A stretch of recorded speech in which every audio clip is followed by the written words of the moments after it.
Coefficient of कोरिलेशनचा अजून एक pattern आपल्याकडे येऊन जातो. परीक्षेमध्ये प्रश्न विचारतात बघा. गिवन द फॉलोइंग इन्फॉर्मेशन, तुम्हाला अरिथमॅटिक व्हेरिएबल एक्स आणि व्हेरिएबल वाय यांची इन्फॉर्मेशन दिलेली आहे. व्हेरिएबल एक्सची अरिथमॅटिक मीन दिलेली आहे आणि व्हेरिएबल एक्सची स्टँडर्ड डिव्हिएशनची व्हॅल्यू तुम्हाला दिलेली आहे. आता व्हेरिएबल एक्सची जर का अरिथमॅटिक मीन तुम्हाला दिली असेल तर व्हेरिएबल एक्स आहे, अरिथमॅटिक मीन म्हणजे ॲव्हरेज दिला आहे, याचा अर्थ एक्स बार दिला आहे तुम्हाला, किती आहे 8.2. आणि व्हेरिएबल एक्सचं स्टँडर्ड डिव्हिएशन जर दिलं असेल तर तुम्हाला सिग्मा एक्स दिलं आहे त्याने 6.2. पलीकडे जर का आलात तर व्हेरिएबल वाय आहे, त्या व्हेरिएबल वायचा अरिथमॅटिक मीन दिला आहे, याचा अर्थ त्याने वाय बार दिला आहे तुम्हाला 12.4. आणि व्हेरिएबल वायचा तुम्हाला स्टँडर्ड डिव्हिएशन दिला आहे 20, म्हणजे त्याने सिग्मा वाय दिला आहे तुम्हाला 20. आलं का लक्षात? या पद्धतीने त्याने इन्फॉर्मेशन दिलेली आहे. बरं पुढे वाचूया. कोइफिशियंट ऑफ कोरिलेशन तुम्हाला काय म्हणलं आहे, coefficient of correlation x and Y is 0.9. तो कोइफिशियंट ऑफ कोरिलेशनची व्हॅल्यू दिलेली आहे, किती दिली आहे? कोइफिशियंट ऑफ कोरिलेशन कोणाला बोलतात? आर. तो आरची व्हॅल्यू किती दिली बरं का तुम्हाला? आर दिला आहे 0.9. समजते का? कोइफिशियंट ऑफ कोरिलेशन कोणाला बोलतात तुम्ही? त्या किती आरला. तो कोइफिशियंट ऑफ कोरिलेशन आरला बोलतात 0.9. फाइंड लिनियर रिग्रेशन, तुम्हाला म्हणले लिनियर रिग्रेशन इस्टिमेट एक्स, ठीक आहे ना. तो लिनियर रिग्रेशन इस्टिमेट करा x given by y is equal to 10. म्हणजे तुम्हाला एक्सची व्हॅल्यू जी आहे ती काढायची आहे. लिनियर रिग्रेशनचं इक्वेशन शोधा, एक्स शोधून दाखवा, वायची व्हॅल्यू 10 टाकून. आता ही गोष्ट तुम्हाला नंतर कळेल जेव्हा तुम्ही इक्वेशन बनवणार. ओके, तर सुरुवातीला जेवढा डेटा दिला आहे तुम्हाला त्याच्यावरून तुम्हाला काय काय कळालं? इथून एक्स बार आला, सिग्मा एक्स आला, वाय बार आला, सिग्मा वाय आला, आरची व्हॅल्यू पण तुम्हाला दिलेली. आता तुम्ही म्हणणार की याचं रिलेशन कसं बसवायचं बघा. तो त्याने मला काय म्हणलं, इथं म्हणलेलं आहे फाइंड, हे बघा इथं म्हणलं काय शोधे लिनियर रिग्रेशन, ठीक आहे. तो लिनियर रिग्रेशन तुम्हाला फाइंड करायला लावलेलं आहे. Okay, linear regression estimate x. Okay, मग लिनियर रिग्रेशन कसं फाइंड आउट करणार मी बघा. तो मी काय घेतो, लाईन ऑफ रिग्रेशन लाईन घेतो मी, line of regression X on Y, X on Y. याचा अर्थ असा आहे की तुम्हाला एक्स आणि वाय यांच्यामध्ये एक इक्वेशन बनवायचे लाईनचं. कसं बनेल बघा. Line of regression X on Y कसं घेणार मी, X minus X bar is equal to B X Y, Y minus Y bar. हे आपलं लाईन ऑफ रिग्रेशनचं इक्वेशन राहणार आहे. कशात कोणती लाईन ऑफ रिग्रेशन आहे? X on Y, Y on X राहिलं असतं तर Y minus Y bar, B Y X, X minus X bar असं राहिलं असतं. तर तुम्हाला दोघांपैकी जे पटेल ते घ्या. मी कोणतं घेतलं? सारखंच उत्तर येईल ना. मी काय घेतलंय, line of regression X on Y घेतलंय. आलं का लक्षात? तो एक्स ऑन वाय घेणं म्हणजे X minus X bar is equal to B Y X, Y minus Y bar. बरं, आता पूर्ण उदाहरण बघितल्यानंतर तुमच्या लक्षामध्ये येईल की एक्स बार पण आपल्याकडे आहे, आपल्याकडे वाय बार पण आहे, सिग्मा एक्स पण आहे. बघा बरं का इक्वेशन कसं बनेल. आता मला सांगा, एक्स बार आहे, वाय बार आहे, पण बी एक्स वाय काढता येईल का? हो. कसं काढतात सांगा रे.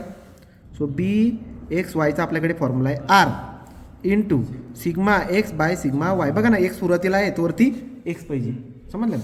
सुरुवातीला एक्स आहे ना, तो वरती कोण असणार? सिग्मा एक्स, ठीक आहे ना. असं ओके. तुम्ही म्हणाल मागच्या वेळेस तुम्ही सिग्मा वाय घेतला होता, का घेतला होता? कारण की इथं सिग्मा वाय एक्स होता. तो बी एक्स वाय आहे, इथं एक्स आहे म्हणून सुरुवातीला सिग्मा एक्स घ्यायचा. ओके का? चला बरं का, बी वाय एक्सची व्हॅल्यू काढायची तुम्हाला, बी एक्स वायची व्हॅल्यू काढायची. तर बी एक्स वाय, आरची व्हॅल्यू किती काढली आहे काय? आरची व्हॅल्यू 0.9 दिली, तो 0.9 ठेवा इंटू सिग्मा एक्सची व्हॅल्यू किती दिली आहे?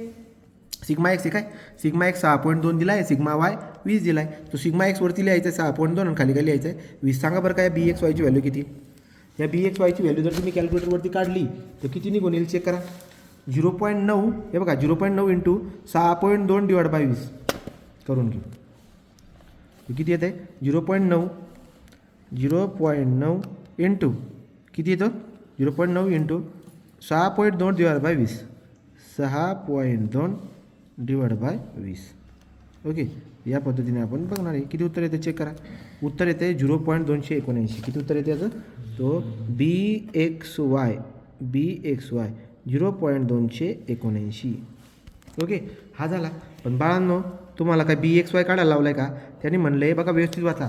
Find the coefficient between, coefficient of what? तो find the coefficient between, coefficient correlation आहे. Coefficient of correlation between X and Y is 0.9 दिलेला आहे आणि तुम्हाला रिग्रेशन लाईन काढायचं आहे, लिनियर रिग्रेशन काढायचं आहे. ओके, मग आता कसं काढणार बघा. बी एक्स वाय आला ना, मग रिग्रेशन लाईनचं इक्वेशन काय आता सांगा. Therefore X minus X bar is equal to B X Y, Y minus Y bar. टाका बरं का व्हॅल्यू आता सगळ्या.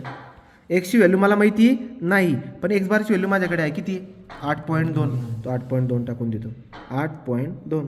बी एक्स वाय चालू काढला 0.279 बरं का. वायची व्हॅल्यू मला माहिती नाही, मायनस वाय बार किती माझ्याजवळ, वाय बार आहे 12.4, मग टाकून द्यायचं 12.4. ओके, हे झालं तुमचं रिग्रेशन लाईनचं इक्वेशन. ओके, तो याला जरा नीट मॉडिफाईड करून जर तुम्ही, कारण की त्यांनी रिग्रेशन लाईनचं इक्वेशन शोधायला लावलेलं आहे, तो जरा नीट लिहावा लागेल, म्हणजे नीट लिहून टाकू. बघा मागच्या पेजवर जाऊ, किती आलं होतं इक्वेशन आलं आहे x - 8.2